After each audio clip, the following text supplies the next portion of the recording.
This is a Draw My Life. Actually, it's not at all. It doesn't draw my life or your life or the life of anybody you know.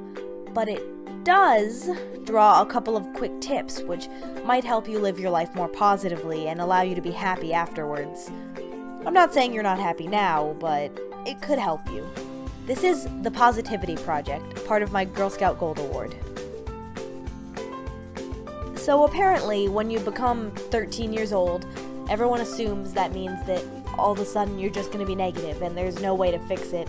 When in reality, there's 4 negative behaviors that people just mainly start when they're older.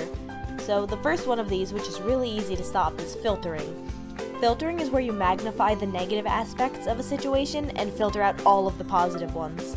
So you might have had a great day, but one bad thing happened, so you focus on that constantly and ignore all of the good stuff. A second example of a negative behavior is personalizing. Personalizing is when you automatically blame yourself for something bad that happened. You might have heard that an evening out with friends was canceled, and so you automatically assume that the change in plans was because everyone hated you, when in reality, schedules conflict, and it didn't have anything to do with you. A third example of negative thought is catastrophizing. This isn't that common, but it still can ruin someone's day.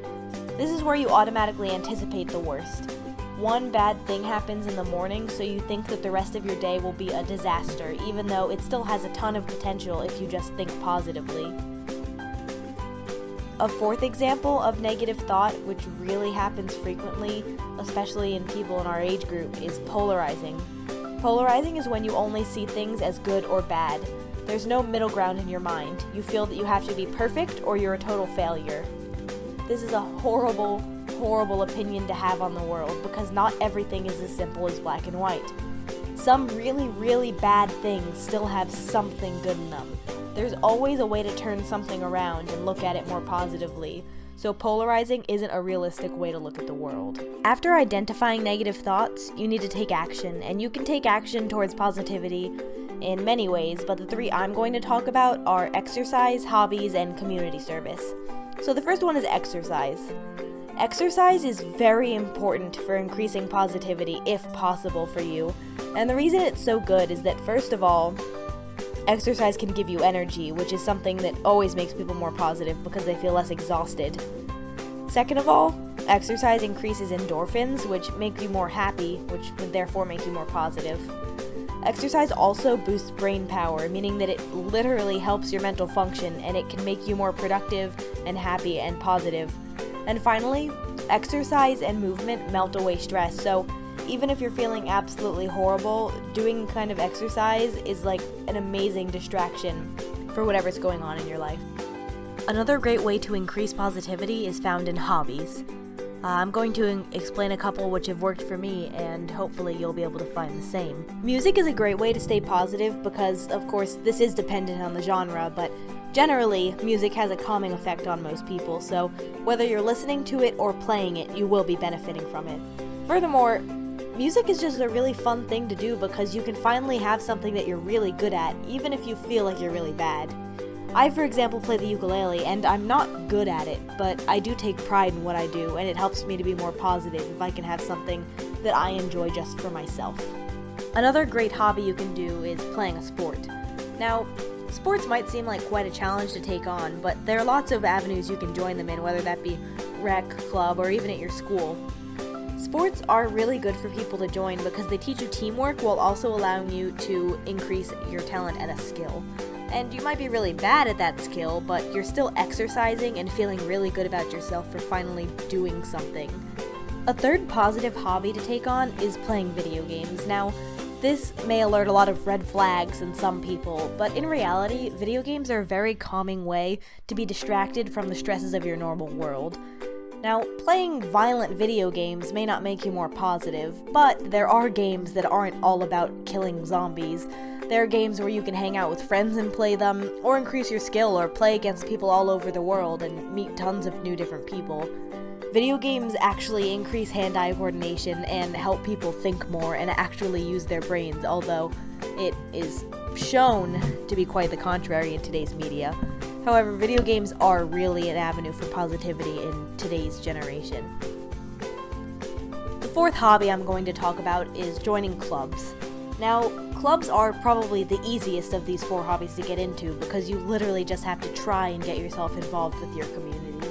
Now, these can be things such as debate, or chess club, or math team, or Model UN, or environmental club. There's so many different options for different people. It just depends what you want to do. I do debate and theater, and I would do chess club if I knew how to play chess. But everyone can get involved and meet new people and increase your skill at something once more, which is definitely a way to increase positivity in your life because you can actually have pride in yourself about something you're doing. Now, the main point of all of these hobbies is that they prevent isolation in your life, because isolation is a huge factor that causes negativity. Because when you leave yourself alone in just your thoughts, you tend to think more negatively and use thoughts such as personalizing, which really don't help you. So, if you can get involved in these hobbies, you can definitely help yourself to prevent isolation and also really just increase your positivity in general. The last positive action I'm going to talk about is community service. I've been in the Girl Scouts for about 12 years now, and if there's anything I've learned, it's that community service actually probably has a greater mental effect on you than it does in the community around you. And you are definitely changing things, but helping people has a way of helping you. It increases your positivity because you're actually trying to change other people's lives. You're doing something that other people really can't do for themselves, whether that's going around and picking up litter or participating in a can drive, as you can see my poorly drawn can drive. To end this video, I'm going to talk about the effects of positivity on your life if you so choose to think positively. The number one thing that positivity does in your life is help you cope better with stress.